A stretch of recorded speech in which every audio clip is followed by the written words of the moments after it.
함께 기도드리겠습니다.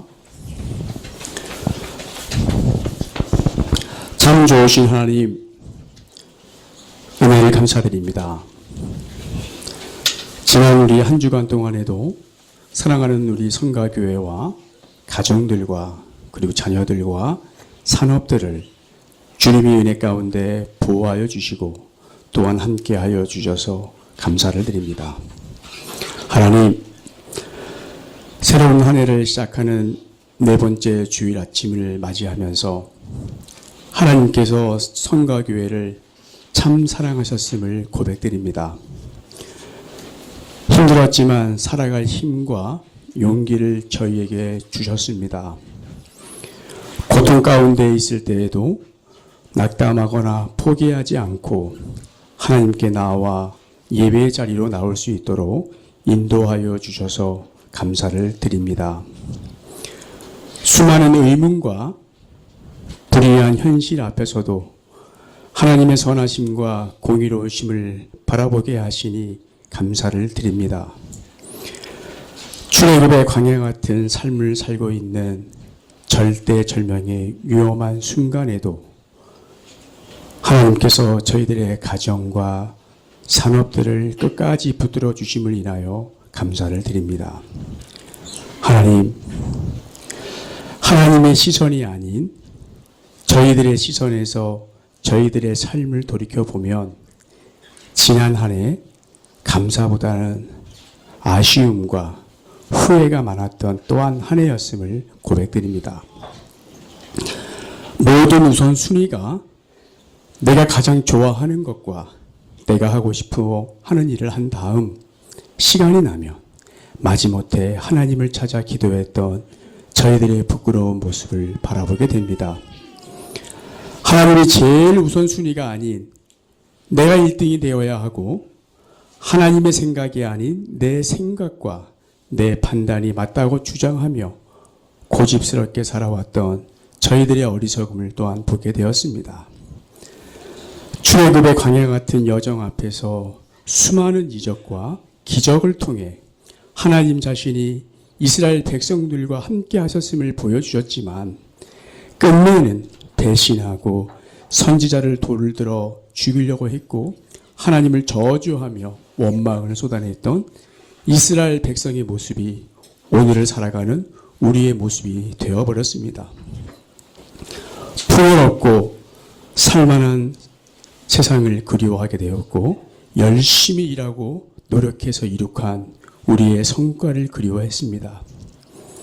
하나님보다는 나 자신을 칭찬하며 교만하게 살아왔던 저희들의 모습을 또한 발견하게 되었습니다. 하나님, 암담한 현실 앞에서 자녀들을 바라보면 불쌍하고 또 이 아이들이 이 험난한 세상을 어떻게 살아갈 수 있을까? 하나님을 배신하지 않고 끝까지 믿음 생활을 하다가 사랑하는 주님 앞에 설 수 있을까라는 깊은 절망감과 또한 한숨만 나옵니다. 하나님, 우리 자녀들이 세상에 너무 많은 유혹 앞에 노출되어 있습니다. 보이지 않는 하나님을 찾아도 만날 수도 없고 부르짖어도 응답하지 않으니 자신들만의 하나님의 형상을 만들어 믿지 않나 두려움이 엄습해 옵니다. 내 판단, 내 자신의 소견이 옳은 대로 살아가는 현실이 또한 되어버렸습니다. 하나님, 살 소망이 없어진 것 같습니다. 또한 살아갈 힘과 용기도 저희에게는 없습니다. 다 포기하고 세상 사람들과 똑같이 적당히 동화하며 비율을 맞추며 살아가고 싶은 강한 충동이 저희에게 있습니다. 멸망해버린 애굽 생활을 그리워하게 되었고 옛날의 영화를 그리워하며 자신들만의 바벨탑을 쌓는 현실이 저희들의 모습이 또한 되어버렸습니다. 하나님, 참으로 부끄러운 현실 앞에서 모든 것이 초라해 보이고 절망감이 엄습해 오지만 그래도 하나님 앞에 나오면 살 소망이 있기에 오늘 이 예배 자리로 나왔습니다. 저희들이 있는 모습 그대로 주님 앞에 나왔습니다. 하나님, 우리의 예배를 받아 주옵소서. 하나님, 올해는 우리 모두가 우리 자신이 먼저가 아닌 하나님을 제일 우선순위를 두고 살아가게 하시고, 하나님께서 가장 기뻐하시는 예배를 사모하게 하옵소서. 가정에서, 또한 학교에서, 직장에서, 산업체에서, 어디서 무엇을 시작할 때 기도로 먼저 시작하게 하시고, 하나님과 깊은 교제를 통해서 늘 하나님을 의식하며 하나님과 동행하는 저희 성가교회 교우들이 되기를 간절히 소망합니다. 세상의 모든 것을 다 소유하고 가지고 있다 할지라도 하나님을 잃어버리면 다 잃어버린 것이 되어버리나, 반대로 세상의 모든 것을 다 잃어버렸거나 할지라도 하나님 한 분만 의지하고 소유한다면 그 어떤 환경, 역경, 고난, 비천에 처한다 할지라도 살 소망이 있사오니 하나님께서 우리 인생의 주인공이 되게 하여 주옵소서. 성경에 수많은 믿음의 선진들이 그 길을 갔습니다. 예수님께서 저희에게 친히 본을 보여주셨습니다. 우리도 우리의 십자가를 지고 주님의 삶을 따라가게 하옵소서. 하나님, 우리의 힘으로는 도저히 감당할 수 없사오니 성령 하나님께서 저희들의 삶을 인도하여 주옵소서.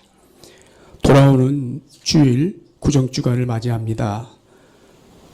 오고 가는 모든 차편들과 또한 가정들을, 또 사랑하는 부모님들도 만나신 분들도 있지만 또 부모님이 여의치 않아 함께 모이지 못하는 또 가정들도 많이 있습니다. 그들을 위로하여 주시고, 또한 형제들과 또 친구들과 함께 모였을 때 아름다운 그리스도의 향기를 잘 드러낼 수 있게 하여 주시며, 또한 부녀들의 삶을 주님 위로하여 주옵소서. 하나님, 오늘 저희가 몸과 마음을 들여 주님께 귀한 예물을 드렸습니다. 물질만 드려지는 것이 아니라 우리의 삶을 들여 온전히 주님께 헌신하는 삶으로 드러나게 하시고, 이 예물이 쓰여지는 모든 곳에 하나님의 영광만이 온전하게 드러나게 하옵소서. 올 한 해 주님께서 맡겨주신 직분과 교회를 섬기는 모든 일에도 감사함으로 충성되게 섬길 수 있도록 겸손함을 저희에게 허락하여 주옵소서.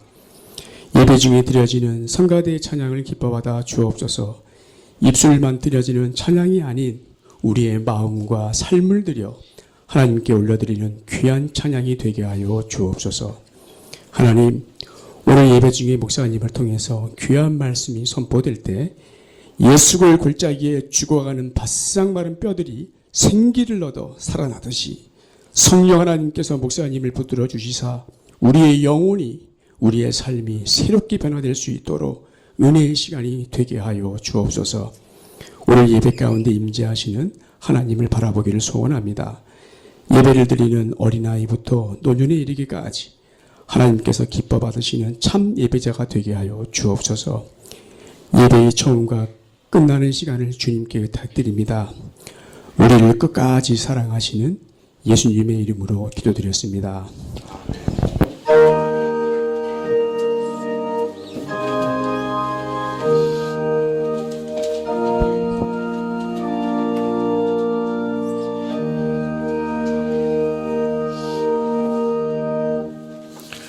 네, 말씀은 시편 23편 6절입니다.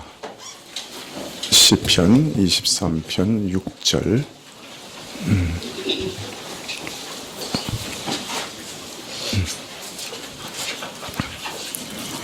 네, 시편 23편 6절.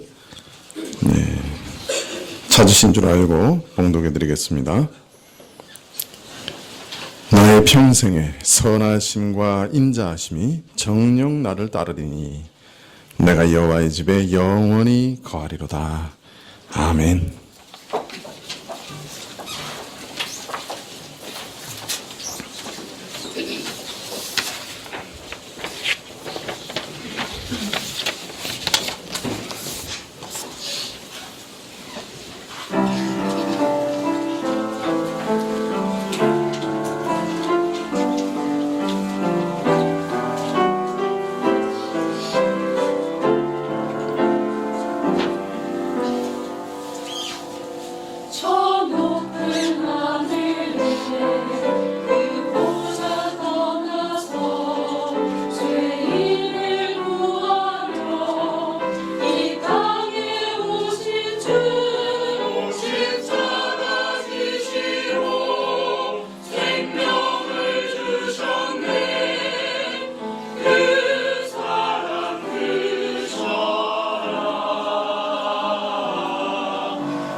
감사합니다. 네, 거의 반년 이상을 이 시편 23편을 살펴보고 있는데요. 어떻게 우리 성도님들이 좀 유익을 얻으셨는지 모르겠습니다. 저는 이 시편 23편을 강의하면서 거의 반년을 참 정신없이 살았던 것 같습니다. 장모님을 천국에 먼저 보내드리고 지난 주간만 해도 뇌암을 앓고 계신 장인어른이 갑자기 경련을 일으키셔서 병원 중환자실에 모시는 일이 있었습니다.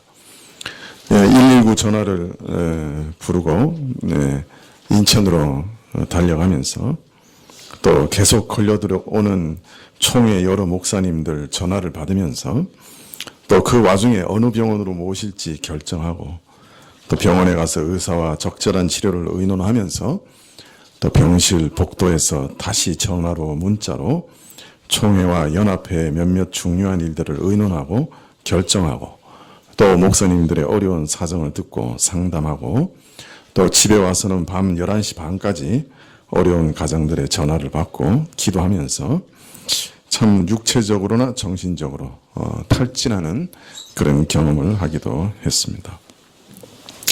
설교 준비할 시간을 거듭거듭 다른 일들에 소모하면서 바싹바싹 마음이 타들어가는 한 주간을 보냈는데요.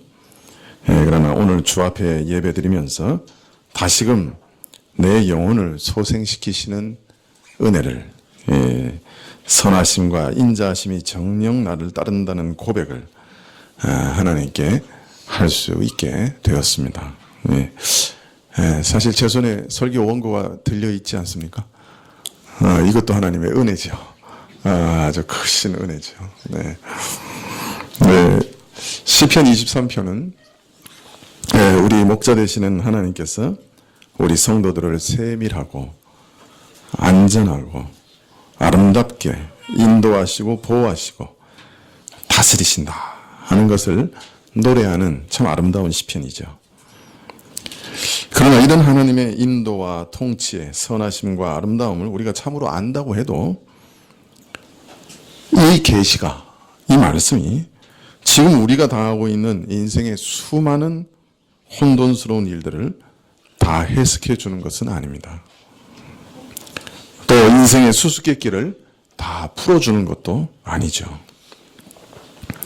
우리가 시편 23편에서 노래하는 그 하나님의 선한 손길을 이해한다고 해도, 하나님의 섭리와 통치를 이해한다고 해도 우리 인생에는 수많은 수수께끼가 남아있게 될 것입니다. 우리 개인의 삶뿐 아니라 우리가 살아가는 세상과 인류의 역사 가운데도 수많은 혼란스러움과 수수께끼는 우리 앞에 여전히 남아있을 것입니다. 자, 그러면 왜 하나님께서는 이런 시편 23편을 우리 신자들에게 주셨을까요? 우리 인생의 수수께끼를 풀고 혼란스러운 문제들을 해결하는데 당장 도움이 되지 않는다고 하면 이 말씀은 왜 신자들에게 주어진 것일까요? 그것은 우리를 위로하시기 위해 주어진 것이다 라고 대답할 수 있습니다. 우리가 이런 계시를 통해 인내와 안위를 얻고 소망을 갖도록 하기 위해서 이 말씀이 주어진 것입니다. 우리 삶의 현장은 매우 거칩니다. 우리 인생은 자주 헝클어지는 것 같습니다. 세상은 모순덩어리 같고 종종 이 우주 전체가 냉혹한 손에 의해 운행되는 것처럼 보입니다. 그러나 시편 23편은 바른 신앙을 고백하고 있습니다.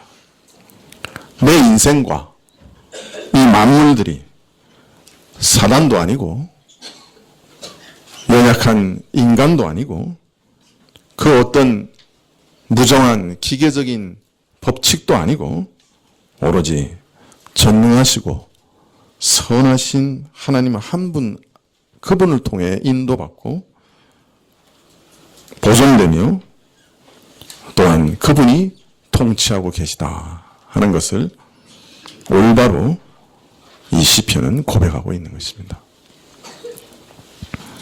그분은 참으로 선하시고 그분은 참으로 인자하시고 참으로 우리를 보호하시고 우리의 필요를 채우시고 우리 영혼을 참으로 지키시고 소생시키시는 분이시다 고백하고 있는 것입니다. 그래서 이 시편 23편은 삶의 혼란스러움과 여러 수수께끼들을 부인해버리는 피상적이고 낙관적인 낙관론도 거절합니다. 또 세상과 인간의 운명에 대해 절망하는 운명론적인 비관론도 거절합니다. 하나님의 인도와 다스림 안에는 모든 좋은 것뿐만 아니라 또한 죄와 고난과 슬픔과 죽음도 포함되어 있지만 하나님의 통치는 오히려 이 모든 것을 궁극적인 선으로 인도하고 계시다고 이 시편은 고백하고 있는 것입니다. 그래서 이 시편 23편은 우리로 하여금 번창할 때는 감사하게 하고 쇠락할 때는 인내하게 만들어줍니다. 이 시편이 계시는 우리로 하여금 어린아이와 같은 신뢰와 복종으로 주의 인도하심에 우리 자신을 맡기게 하고 동시에 우리의 나태함을 깨워 최고의 자원함으로 기쁨으로 순종하며 주를 따라가게 합니다. 그리고 선한 목자께서는 우리의 삶의 만사를 돌보시며 육신과 영혼의 모든 필요를 채우시며 이 세상 눈물 골짜기에 지나갈 때 우리에게 허용된 모든 재난들이 우리를 해치지 못하도록 하시며 이 모든 환난들을 오히려 합력하여 영원한 선으로 바꾸어 주실 것을 확신하게 합니다. 그래서 이 시편 말씀대로 기꺼이 행하실 수 있고 또한 그와 같이 하시기를 원하시는 하나님을 바라보고 겸손하게 동행하게 만들어주는 것이죠. 혼란스럽고 수수께끼가 가득한 우리 인생 가운데 선한 목자가 우리를 인도하신다고 하는 이 말씀이 우리 인생에 주시는 최고의 위로라 할 것입니다. 여러분 어떻게 이 시편을 읽어 오시면서 이런 위로를 얻으셨는지 모르겠습니다.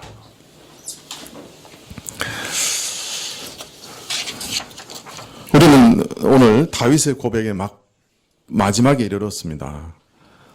그토록 혼란스럽고 거칠고 억울하고 외롭고 위험한 인생 그 한 가운데서 자신이 만났던 선한 목자에 대한 고백을 우리는 이제 마지막 부분을 보게 되었습니다. 다윗이 자신의 하나님에 대해 말한 마지막 고백은 하나님은 선한 분이시요 인자한 분이다 라는 것입니다. 지난 시간에 우리는 선하신 하나님에 대해서 우리가 살펴보았는데 오늘은 인자하신 하나님에 대해서 살펴보려고 합니다. 성경에 보면 인자라고 하는 말이 참 많이 나옵니다. 하나님은 인자하신 분이다. 오늘 우리 교동문 가운데도 시편 118편에 보면 여호와께 감사하라 저는 선하시며 그 인자하심이 영원함이로다. 이제 이스라엘은 말하기를 그 인자함이 영원하다 할지로다. 이제 아론의 집은 말하기를 그 인자하심이 영원하다 할지로다. 이제 여호와를 경외하는 자는 말하기를 그 인자하심이 영원하다 할지로다. 이렇게 계속해서 반복돼서 나옵니다. 네. 참 인자하시다는 말이 많이 나오는데요. 이 말이 무슨 뜻일까요? 우리말 그대로 한다고 하면 어질고 자애로운 성품이나 행동을 인자라 이렇게 표현합니다. 그런데 이 본래 말뜻은 우리말과는 그 뜻이 좀 거리가 많이 있습니다. 이 헤세드라고 하는 단어인데요. 이 인자라고 하는 말은 두 당사자의 관계에서 기대되는 것이에요. 반드시 상대가 있어야 되는 거예요. 이 헤세드라고 인자라고 하는 말은 그리고 의무감에서 행하는 것이 아니라 자원적으로 나오는 사랑과 친절과 호의를 가리키는 말입니다. 이 말을 참 번역하기가 상당히 어려워요. 의무감에서 나오는 것이 아니라 자발적으로 나오는 사랑과 호의, 친절 이런 것들을 다 가리키는 것이에요.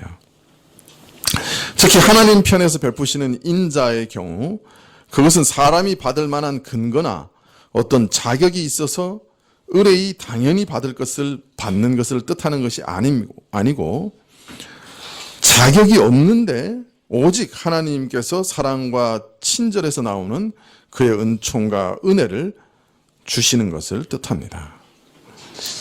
따라서 받는 자는 오직 감사함으로만 받게 되죠.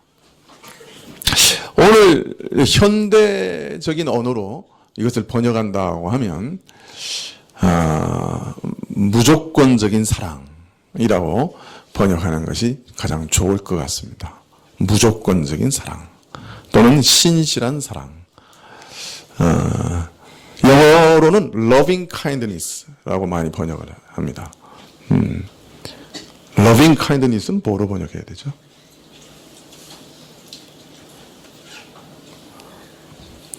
사전에는 인자라고 나오더라고요.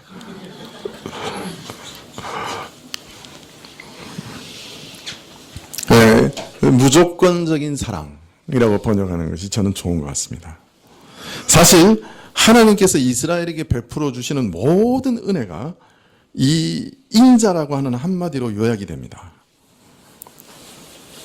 이 인자하심은 하나님이 베푸시는 모든 은혜의 공통적인 기반입니다. 하나님이 우리에게 주시는 은혜, 자비, 긍휼, 구속, 선택, 부르심 이 모든 것이 하나님의 인자하심 안에 다 포함되어 있습니다. 그래서 시편 기자는 노래하기를 주의 인자가 생명보다 낫습니다. 그렇게 고백합니다. 주의 인자가 생명보다 나으니. 또 주의 인자심은 진실하고 변하지 않습니다. 이렇게 많이 노래합니다. 주의 인자심은 변하지 않기 때문에 우리가 구원을 얻습니다. 이렇게 노래합니다. 내가 사는 것이 내 생명이 하나님의 변치 않는 인자하심에 달려있기 때문에 무조건적인 사랑에 달려있기 때문에 하나님의 인자하심으로 인해 내가 호흡하고 내가 오늘도 살아갑니다. 이렇게 시편에서는 많이 찬송하고 있습니다. 우리가 이 무조건적인 하나님의 사랑에 대해서 참 많이 들어왔습니다만은 그러나 사실 우리는 이 사랑이 좀 낯섭니다. 왜냐하면 이 무조건적인 사랑은 이 세상 어디에도 누구에게도 보지 못하는 사랑이기 때문에 그렇습니다. 여러분, 우리가 이 세상에서 살면서 왜 그렇게 고통하고 또 힘들어하고 왜 그렇게 상처를 받으면서 살아갑니까? 그래서 우리가 이 세상에서 만나는 사랑은 모두 다 이기적인 사랑이기 때문에 그렇습니다. 부모의 사랑이 인생이 가진 최고로 숭고한 사랑이긴 하지만 그러나 그 사랑마저도 깊숙이 들어가면 자기 중심적인 면이 있습니다. 이런 이기적인 사랑은 항상 조건적인 사랑입니다. 근데 조건이 없는 사랑은 이 세상에 없어요. 우리는 한 번도 조건 없이 사랑해 본 적이 없습니다.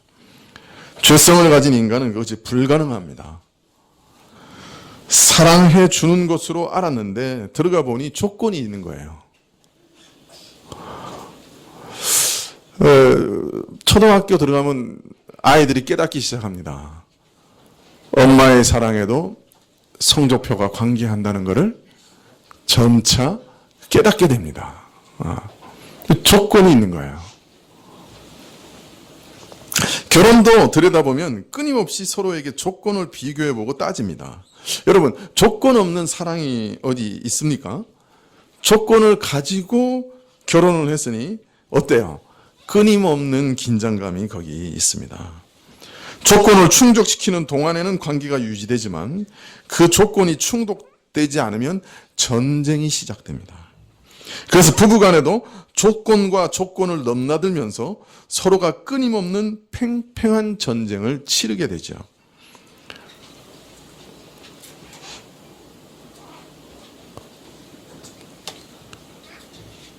오늘 혹시 오면서 또 구라파 전쟁한 사람들이 있습니까?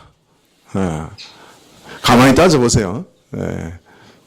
서로 조건을 가지고 딜을 하고 있는 거예요. 우리는 이 사회 어디에서도 조건 없는 사랑을 본 적이 없어요. 모든 사랑에는 사랑하는 이유가 있는 것이에요. 그래서 모든 인간관계는 주고받는 법칙이 지배하고 이용 가치를 따집니다. 모든 인간관계는 어떤 조건이 충족되지 않으면 관계가 깨어질 수 있고, 그래서 언제나 긴장감이 감돕니다. 그래서 이것이 우리를 한없이 피곤하게 합니다. 얼마나 피곤한지 몰라요.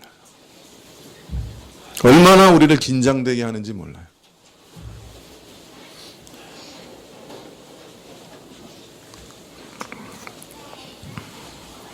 근데 사실을 말하자면 이런 조건적인 사랑, 이기적인 사랑은 사랑이 아닙니다.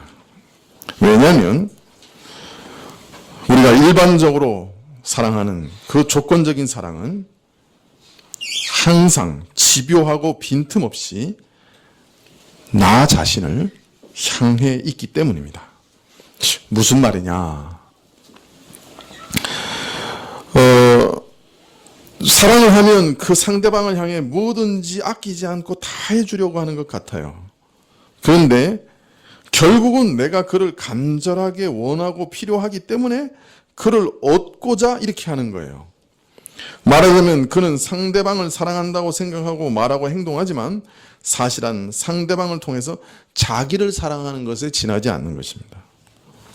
그리고 이것이 죄가 사랑을 일그러뜨리고 변질시킨 가장 심각한 왜곡이고 폐단입니다. 이런 사랑은 결국 자기 자신만을 사랑하기 때문에 참다운 의미에서는 사랑하는 대상이 없는 무모한 몸짓에 불과합니다. 이처럼 인간이 행할 수 있는 가장 숭고한 행위인 사랑 안에도 죄는 무섭게 또알이 틀고 있는 것이에요. 우리 사랑은 다 죄로 오염되어 있는 거예요. 사랑이라는 것은 나와는 다른 대상을 사랑하는 것 아니에요. 그런데 그 사랑이 다른 사람을 향하기는 하지만은 결국은 다른 사람을 통해서 자기 자신으로 향하게 되어 있으니 이처럼 왜곡된 것이 또 없을 겁니다.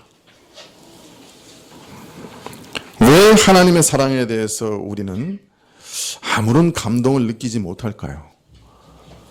성경 매 장에서 절절히 하나님의 사랑에 대해서 우리에게 가르치고 계시는데 왜 나와는 상관이 없고 거리가 멀고 낯선 것처럼 느껴질까요? 그것은 우리가 사랑이라고 생각하고 바라는 그것이 죄로 말미암아 깊이 왜곡되고 일그러져 있기 때문에 우리는 하나님의 사랑을 그대로 받아들일 수가 없는 것이에요. 우리의 사랑이 여러 가지 면에서 일그러져 있지만 가장 큰 것이 뭔가 하면 그 대상을 바꿔버린 거예요. 사랑이라고 하는 것은 사랑하는 대상이 있어야 사랑할 것인데 사랑하는 내가 있고 내가 사랑하는 대상이 있어야 하는데 부패한 인간의 사랑은 결국 상대방을 사랑한다고 하지만은 근본을 키워보면 나를 사랑하는 것이에요. 상대방을 빌려서 나를 사랑하는 것이에요. 자, 이런 것이 어떤 모양으로 명백하게 드러나느냐? 우리는 먼저 사랑을 받으려고 하지 사랑하려고 잘 하지 않아요. 사람들은 한결같이 사랑을 받으려고만 하지 사랑을 주려고는 잘 안 해요. 왜 나를 사랑하지 않느냐라고 하지 내가 사랑받고 싶은 만큼 왜 나는 다른 사람을 사랑하지 않지라고 잘 생각하지 않아요. 설사 나는 사랑한다, 나는 저 사람을 이렇게 사랑한다 말하지만 사실은 자신의 감정과 자신이 원하는 것을 생각하지 진정 상대방을 생각하려고 하는 경우는 별로 없어요. 나에게는 내가 사랑하는 그것이 중요하고 사랑으로 말미암아 내가 기쁨을 느끼는 것이 중요하고 그 기쁨과 행복 또는 반대로 슬픔이나 고통이 중요하지 상대방 감정이나 사정은 2차적인 것이에요. 그 사람이 나한테 기쁨을 주고 행복을 주면 그걸로 끝이에요. 상대방이 좋으면 더 좋지만 그러나 내가 느끼는 사랑함으로써 느끼는 기쁨과 행복이나 고통과는 비할 수가 없는 것이죠. 그 사람이 어떻게 느끼냐 하는 것은 매우 부차적인 것이에요. 이런 사랑은 사람과 사람을 이어주고 맺어주는 참되고 유익한 사랑이 아니에요. 모든 것을 자기 속에 쓸어 먹어 삼키는 파괴적이고 왜곡된 사랑이에요. 하나님의 사랑과 정반대되는 죄로 부패된 우리의 사랑은 제일 먼저 또 가장 근본적으로 이처럼 바라보는 시선의 방향이 정반대예요. 하나님께서는 사랑하는 그 상대방을, 그 사람만을 바라보세요. 온 마음과 시선이 상대방을 향해 있으셔요. 그러나 우리의 사랑은 상대방을 사랑한다고 하면서 결국은 전부 다 시선이 나를 향해 있어요. 겉모습은 비슷해 보일지만 실제로는 정반대예요. 사실 이것이 가장 근본적인 차이요 문제입니다. 우리는 이런 사랑밖에 모르기 때문에 하나님의 사랑이 정말 낯설어요. 그 사랑을 믿지 못해요. 반면에 우리 하나님의 사랑은 그 관심과 시선이 철저하게 그 상대방을 향해 있어요. 조금 전에도 말씀드렸지만 방향이 철저하게 상대방을 향해 있어요. 모든 것을 너그러이 받아들이고 품어주고 무한하게 오래 참고 기다려줄 줄 아는 마음, 선량한 마음으로 늘 상대방에게 모든 것을 주려고 할 뿐 결코 상대방을 해치려고 하지 않는 마음, 상대방이 잘 되는 것을 기뻐할 뿐 결코 시기하지 않는 마음, 이런 사랑은 어느 하나도 자기 자신을 향한 마음이 없어요. 그래서 하나님의 사랑에는 조건이 없어요. 그래서 무조건적인 사랑이에요. 한없이 주는 사랑이에요. 우리가 이 사랑을 참으로 깨닫게 될 때 우리 마음은 진정한 안식을 발견하게 돼요. 참된 안식을 발견하게 돼요. 우리는 이 사랑 안에서는 긴장하지 않아도 돼요. 이 사랑은 우리를 피곤하게 하지 않아요.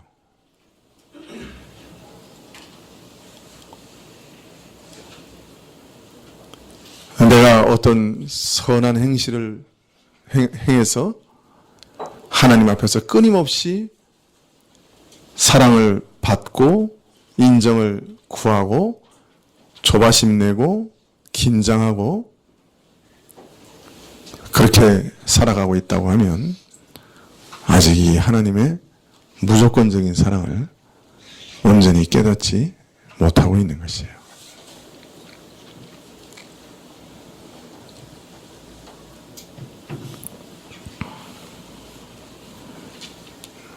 그런 사람에게는 이 시편 23편에서 울려나오는 안식과 평안과 기쁨의 노래가 나올 수가 없죠.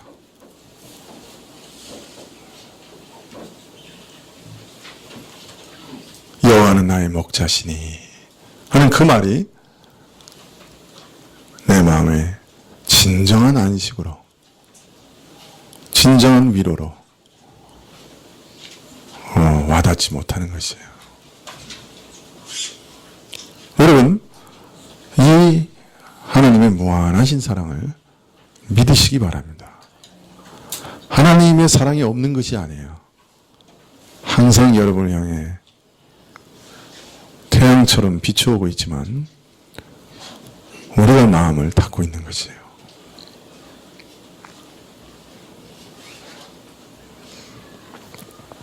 바울은 이 무조건적인 사랑을 로마서에서 이렇게 소개하고 있습니다. 로마서 5장 6절에 보면 우리가 아직 연약할 때 기약대로 그리스도께서 경건치 않은 자를 위해 죽으셨도다. 의인을 위하여 죽는 자가 쉽지 않고 선인을 위하여 용감히 죽는 자가 혹 있거니와 우리가 아직 죄인 되었을 때 그리스도께서 우리를 위하여 죽으심으로 하나님께서 우리에 대한 자기의 사랑을 확증하셨느니라. 우리가 아직 연약할 때,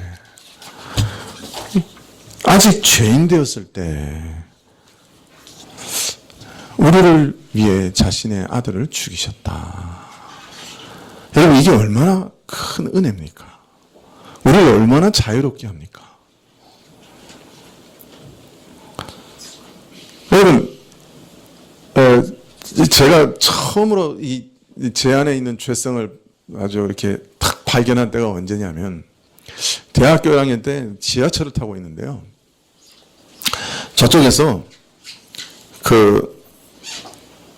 눈이 보이지 않으시는 소경이 아코디온을 연주하면서 이렇게 오시는 거예요. 그런데 마침 잔돈이 있었어요. 근데 그 잔돈을 그분한테 드리면 다음번 버스를 탈 때 또 돈을 바꿔야 돼요. 그 당시에는 이제 그랬거든요. 그거 얼마 되지 않잖아요, 길이가. 근데 제 속에서 이 돈을 줄까 말까를 제 생각에는 10번도 더한 것 같아요. 거기 얼마 안 되잖아요. 그 지하철을 이렇게 타고 오면서. 그러면서 깨달았어요. 아, 죄를 짓는 것은 결심 안 해도 순식간에 하는데 선한 일을 하는 것은 이렇게 힘이 드는구나. 정말 이렇게 정말 힘든 일이구나, 내게. 예.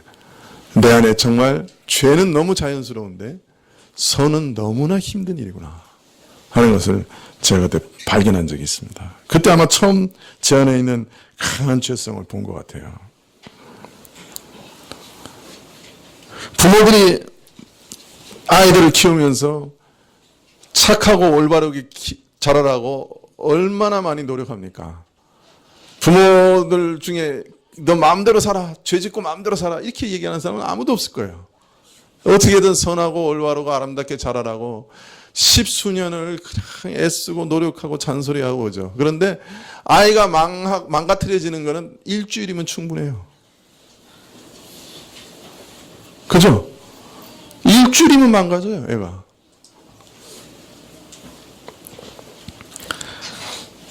참 십수년의 몸부림이 일주일 만에 무너지기도 하는 거예요. 너무나 쉽게, 너무 자주 우리는 실패하고 더 거듭 후회하면서 살아가죠. 근데 이처럼 연약한 자를 위해 아직 죄인 되었을 때 그리스도께서 우리를 위하여 죽으심으로 하나님께서 우리에 대한 자기의 사랑을 확증하셨다. 확실히 증거하셨다. 하나님께서 우리가 어떤 조건에 도달할 때까지 기다리시지 않았어요. 어떤 수준까지 끌어올리신 다음에 야, 너 이제 사랑할 만하다고 말씀하신 게 아니에요. 사랑받을 만한 것은 눈꽃만큼도 없을 때 더럽고 냄새나서 토하고 내치고 싶을 정도로 참 흉악할 때, 그런데 먼저 사랑하셨다는 거예요. 조건 없이. 그리고 자기 아들을 그 사랑의 증표로 우리에게 주셨다는 거예요.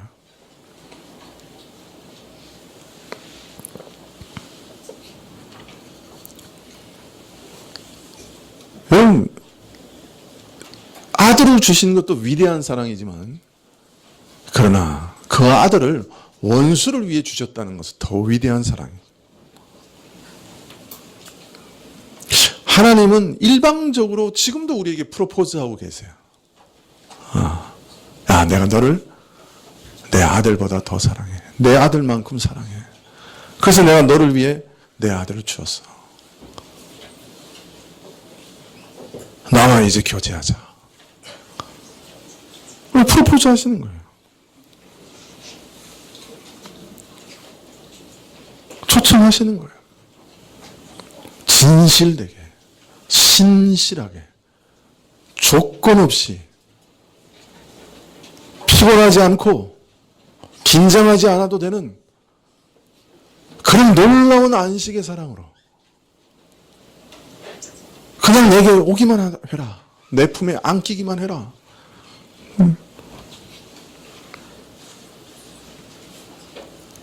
왜 그런지 모르겠는데 그냥 우리를 사랑하기로 작정하신 거예요. 어떤 분들은 내가 사랑받을 만한 것이 눈꽃만큼이라도 있었다 이렇게 생각해요. 그래서 내가 구원받았다. 지난번에 어떤 그 감리교회 아주 유명한 그 부흥사 비슷한 분이 그 간증을 하는데 자기가 이렇게 책을 읽으면 하나님께서 은혜를 주셔가지고 사진 찍듯이 그냥 찍힌다는 거예요. 책이 얼마나 대단해. 그래가지고 그냥 시험 볼 때 그냥 자기 눈앞에서 책을 보면서 썼대. 그 공부를 어떻게 못할 수가 있겠어. 그 공부 아주 잘한 사람이에요. 자기가 그렇게 크게 아주 잘된 이후에 내가 왜 이렇게 하나님의 은혜를 입었나 그러고 생각했는데 아무래도 그 하나님 앞에서 이런 은혜를 입을 만한 게 없더라는 거예요. 그런데 가만히 생각해 보니까 어릴 때 어떤 거지가 와가지고 구걸을 하는데 너무 더럽고 비참하게 보여서 자기가 그 거지를 갖다가 펌프 하는데 거기 가서 씻겨주고 내복을 새로 갈아입혀줬대. 그게 딱 생각나면서 그것 때문에 하나님이 나를 사랑하셨구나. 그렇게 생각했다는 거예요. 그래서 그걸 가지고 간증하고 다니더라고. 우리 교회는 절대로 안 모시지.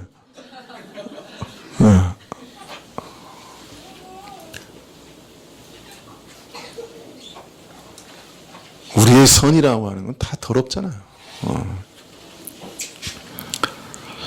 눈꽃만큼도 없는 거예요. 그때 우리를 사랑하신 거예요. 그래서 이 사랑이 이상한 사랑이고 위대한 사랑인 거예요. 우리는 조건에 늘 시달렸기 때문에 이런 사랑에 대해서는 믿지를 못해요. 마음을 탁 놓고 이렇게 탁 안기지를 못한다고. 이렇게 얘기해놓고 뒤에 무슨 또 낚싯밥을 요러고 있다고. 근데 여러분, 우리 하나님 그런 분이 아니에요. 우리 하나님 인자하신 하나님이에요. 사람이 아니셔요. 사람과 같지 않으셔요.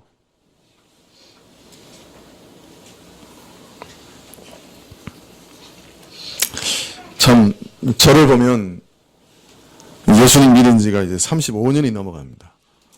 목사 된 지도 꽤 오래됐어요. 근데 여전히 제 안에서 죄성이 작동합니다. 그런 걸 보면 참 소스라치게 놀랄 때도 많습니다. 신앙생활 한 것 그냥 하지 않았어요. 열심히 했어요. 신학까지 했어요. 목회하면서 나름대로 좋은 목사가 되려고 애썼어요. 여러분은 어떻게 생각할지 모르지만. 수없이 말씀 준비를 하고 성경을 읽고 좋은 책을 읽고 기도하고 노력했어요. 그런데 불구하고 죄의 잔재들이 끊임없이 나를 괴롭히는 것을 볼 때 기가 막힙니다. 또 예배는 얼마나 많이 드렸어요? 교회 1년만 주일에 예배 드린 것 52번 예배 드렸어요. 10년을 하면 520번, 20년을 하면 1000번이 넘어요. 주일에 한 번 예배 참석하고 설교해도 1000번 설교를 한 거예요. 20년이면. 거기 수요 예배, 금요 기도회, 새벽 기도까지 포함하고 그러면 제가 그 사이에 얼마나 많이 찬양하고 얼마나 많이 기도하고 얼마나 많이 회개하고 얼마나 많이 말씀을 전했겠어요. 그거 다 모으면 상상을 초월할 거예요. 그럼에도 불구하고 내 안에 악이 있어요. 악한 생각이 있어요. 죄를 지으면서 살아가요. 어떤 때는 은혜가 떨어지면 예수 안 믿는 사람과 매우 흡사해요. 아니, 예수 안 믿는 사람을 능가하는 옛가락이 나와요. 이런 걸 보면 내가 예수님 믿는 사람 만나 자괴감에 빠질 때가 한두 번이 아니에요. 정말 하나님 앞에서 결단한 것이 수천 번은 될 거예요. 그런데 은혜를 망각한 것은 수만 번은 되는 것 같아요. 이런 저를 보면서 참 죄라고 하는 것이 얼마나 무서운 것인가 몸서리를 치게 됩니다. 여러분, 그래서요, 하나님이 아예 자격이 없는 줄 아시고 하나님 편에서 당신의 아들을 십자가에 매달아 죽이시고 거기서 자격을 만드신 거예요. 그리고 그 자격을 무조건적으로 우리에게 주신 거예요. 그것을 그리스도의 의라 그렇게 얘기하는 거죠. 이 무조건적인 사랑을 구약 성경에서는 인자라 그렇게 표현했어요. 헤세드. 나는 도무지 하나님의 사랑을 받을 자격이 없는데 하나님 편에서 일방적으로 나를 사랑하시고 그 사랑을 자기 아들의 죽음을 통해 확증하신 거예요. 이것을 깨달을 때 비로소 우리는 자유를 얻어요. 어떤 면에서 우리가 정말 사랑의 본물이 터져 나오는 것 같아요. 이걸 깨달을 때 비로소 우리 인생이 바뀌는 거예요. 정말 안식하게 되는 거예요. 정말 평안이 여기 있는 거예요. 이 사랑 안에서만 우리는 자유로워요. 이 사랑 안에서만 긴장되지 않아요. 이 사랑 안에서만 피곤하지 않아요. 사실 세상의 다른 모든 사랑은 긴장돼요. 피곤해요. 힘들어요. 그래서 바울은 에베소서에서 이렇게 얘기합니다. 에베소 3장 17절에 믿음으로 말미암아 그리스도께서 너희 마음에 계시게 하옵시고 너희가 사랑 가운데 뿌리가 박히고 터가 굳어져서 네 모든 성도와 함께 지식에 넘치는 그리스도의 사랑을 알아. 그 넓이와 길이와 높이와 깊이가 어떠함을 깨달아 하나님의 모든 충만하신 것으로 너희에게 충만하게 하시기를 구하노라. 바울이 간절하게 기도한 게 뭐냐면 하나님의 사랑의 넓이와 높이와 깊이와 길이를 깨닫기를 바란다. 그렇게 말씀하고 계시는 거예요. 우리는 우리에게 있는 죄의 깊이가 얼마나 깊은지 모르는 것처럼 하나님의 사랑의 깊이를 모릅니다. 단지 우리 죄의 깊이를 깨달은 만큼만 하나님의 사랑의 깊이를 깨달을 뿐이에요. 하나님이 왜 바울이 왜 하나님의 사랑을 이처럼 강조합니까? 그 사랑 안에 우리의 안식이 있기 때문입니다. 그 사랑 안에 우리 구원의 확실성이 있기 때문입니다.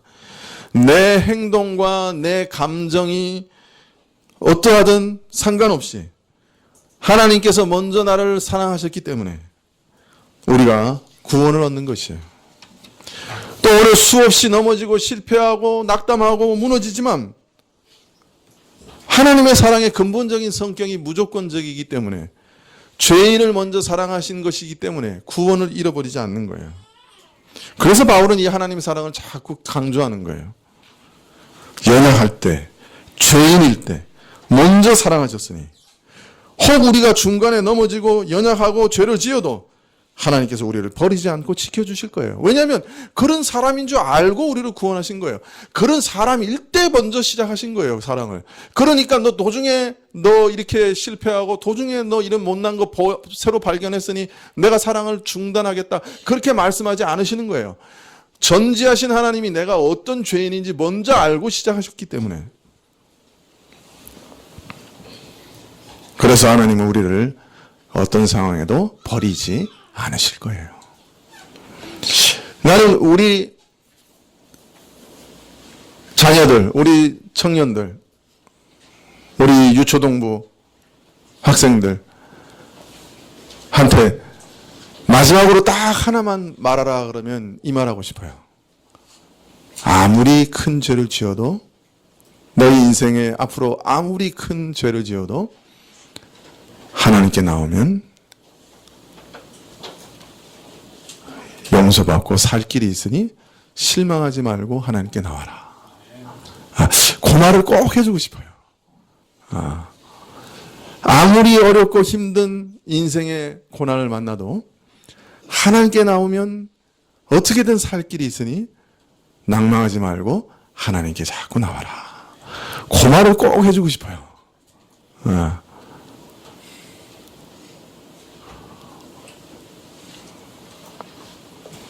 왜 그렇게 확신 있게 말할 수 있느냐? 하나님의 사랑은 변하지 않는 사랑이기 때문에 그래요. 우리 학생들 기억하세요? 예? 근데 제가 뭐라 그랬어요? 아무리 큰 죄를 지어도 실망하지 말고 하나님께 나오면 살 길이 있다. 말씀드렸어요? 아무리 어렵고 힘든 고난이 닥쳐도 하나님께 나오면 살 길이 있다. 말씀드렸어요? 기억하세요?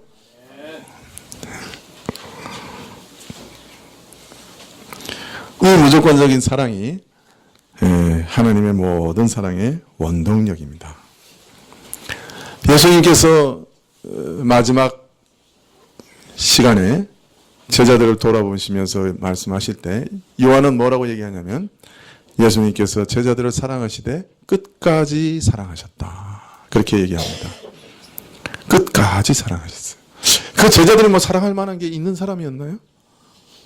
베드로 예수님을 저주하면서 부인한 사람이죠. 그럼 베드로는 그래도 낫죠. 다른 제자들은 예수님 붙잡힐 때 다 도망갔죠. 베드로가 그중에 제일 나은 사람인데 예수님께서 너희는 나를 누구라 하느냐 그랬더니 놀라운 대답을 했어요. 주는 살아계신 하나님의 아들이시고 그리스도시고 살아계신 하나님의 아들이십니다.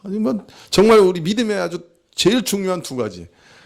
예수님은 우리를 구원하시는, 우리 영혼을 위해 죽으시는, 우리 영혼을 구원하시는 구속자 그리스도시고 하나님이 보내신 하나님의 아들이십니다. 대단한 고백을 했어요. 예수님이 너무 기뻐하시면서 그랬어요. 야, 바요나 아들 시몬아, 그거는 네 스스로 깨달은 게 아니야. 그 하늘에 계신 하나님께서 너에게 가르쳐 주신 거야. 아니, 엄청난 칭찬이죠. 그러고 난 다음에 바로 그 그리스도로 오셨기 때문에 자신이 이제 십자가에서 죽으실 거라고 이제 예루살렘에 올라가서 장로들과 대제사장들과 바리새인들에게 잡혀서 죽으실 거라고 이제 말씀을 합니다. 그랬더니 베드로가 뭐라 그랬어요? 안 돼요. 예수님 그런 일은 절대로 일어날 수 없어요. 안 돼요. 그러면서 아주 그냥 시비조로 막았었습니다. 예수님을. 예수님 뭐라 그랬어요? 바로 사단아 내 뒤로 물러거라. 성령으로 충만해서 최고의 믿음을 고백한 바로 다음 순간에 사단으로 변했어요. 베드로는 그런 사람이에요. 여러분 우리는 어떤 사람들이에요?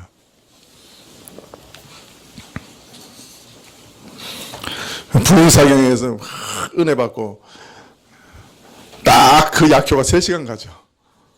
3시간 가면 다 잊어버려요. 좀 기분 나쁜 일을 만나고 화나는 일을 만나면 우리 모습이 어떻게 변합니까? 나도 몰라요. 나도 놀래.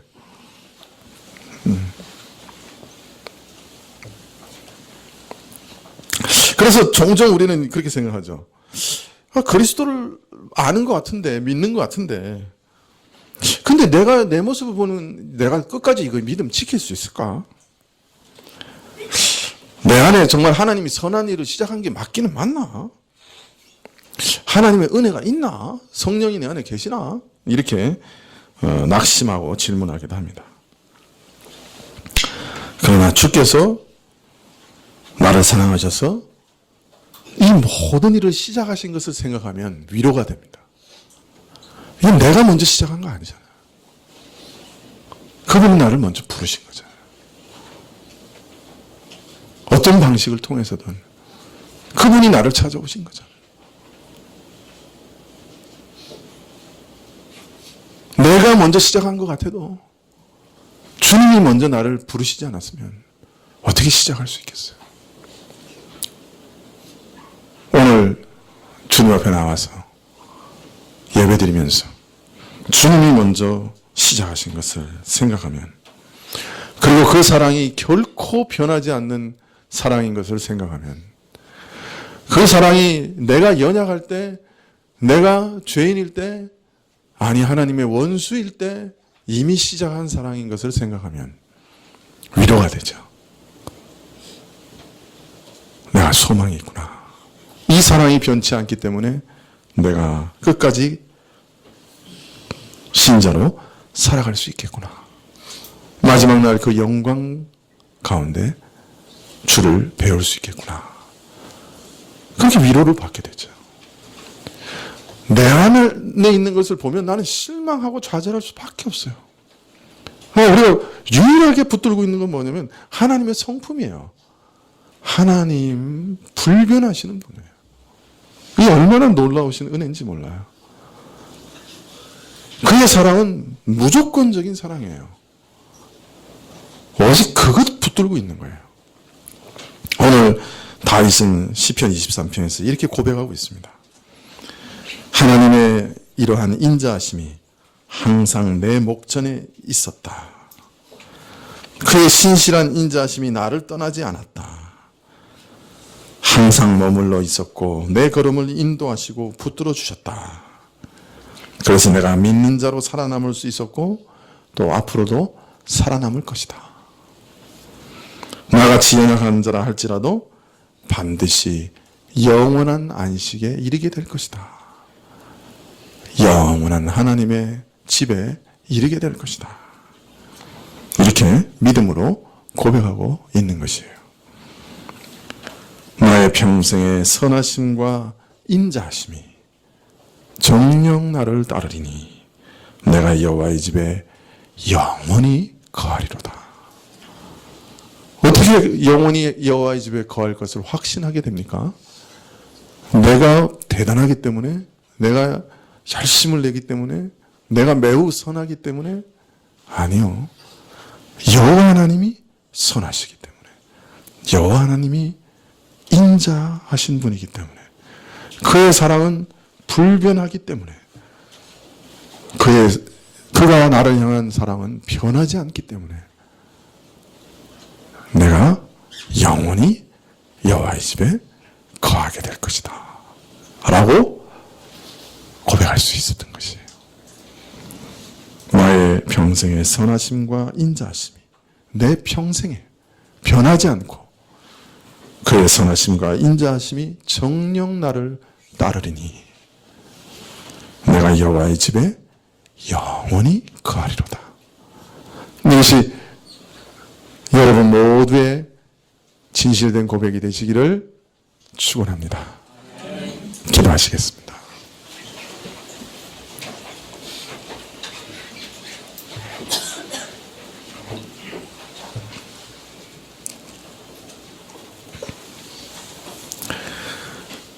주는 인생이 아니시라 후회하지 않으신다고 하신 말씀을 기억합니다. 주께서 우리에게 먼저 시작하신 일을 주께서는 마치시옵소서. 우리 안에 시작하신 모든 선한 일을 주께서는 마치시옵소서. 어떤 사람은 아주 오래전에 시작했다가 중간에 그쳐 있는 사람도 있고 그친 것처럼 보이는 사람도 있고 이제 막 시작하는 사람인 것처럼 보일 때도 있지만 그러나 주님께 나온 사람, 내가 죄인인 것을 깨닫고 주여 내 죄를 용서하시고 나를 받으소서, 나를 기억하옵소서 라고 고백하는 모든 사람들은 이미 주의 사랑이 그 인생 앞에 시작된 줄 믿습니다. 아니, 이미 시작한 그 사랑을 이제 깨닫기 시작한 줄 압니다. 주여 이 시작하신 것을 끝까지 마치시옵소서. 인생이 아니시니 허원하지 않으시고 인생이 아니시니 후회가 없으시고 변화가 없으시는 그 사랑을 우리가 더 깊이 깨닫게 하옵소서. 조건 없는 그 사랑에 진실로 우리가 안식하게 하옵소서. 피곤하지 않고 긴장하지 않아도 되는 그 사랑을 우리가 참으로 맛보게 하옵소서. 그래서 나의 평생의 선하심과 인자하심이 정녕 나를 따랐습니다 고백하는 인생 되게 하옵소서. 예수님의 이름으로 기도합나이다. 아멘. 네, 97장 찬송하시겠습니다.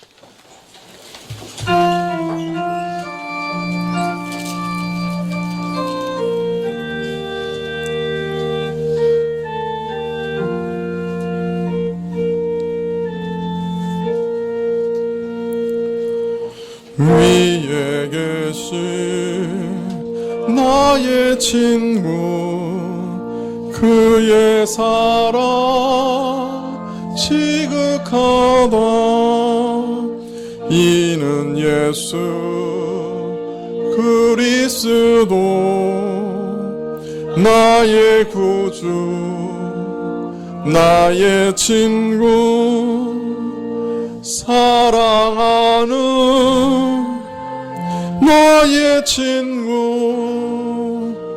늘 가까이 계시도다. 그의 사랑 놀랍도다. 변함없는 나의 친구 나를 위해 죽으시고 나를